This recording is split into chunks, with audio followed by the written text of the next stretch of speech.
इमरान खान ने घड़ी ली, उसको बेचा, वो जो रकम थी उसके ऊपर कैपिटल गेन टैक्स बनता था वो भी अदा किया, और ये सारे मामलात इनकम टैक्स के इदारे के रिकॉर्ड पर हैं, क्या नहीं हैं?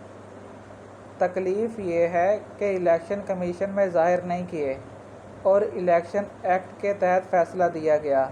दूध में मेंगने डाले गए क्योंकि लेवल प्लेइंग फील्ड मरीम नवाज़ की ख्वाहिश थी वो पूरी की गई। शाहिद खकान अब्बासी ने खुद तस्लीम किया कि उन्होंने घड़ियां खरीदीं। इमरान खान के ख़िलाफ़ फ़ैसला आता है 12:40 पे और 20 मिनट के अंदर अंदर पुलिस पहुंच जाती है इमरान खान को गिरफ़्तार करने के लिए। अदालत के हुक्म पर बाकी महकमे कितना अमल करते हैं? सुप्रीम कोर्ट ऑफ पाकिस्तान ने कहा 90 दिन के अंदर अंदर इलेक्शन होने हैं, क्या अमल हुआ उसके ऊपर?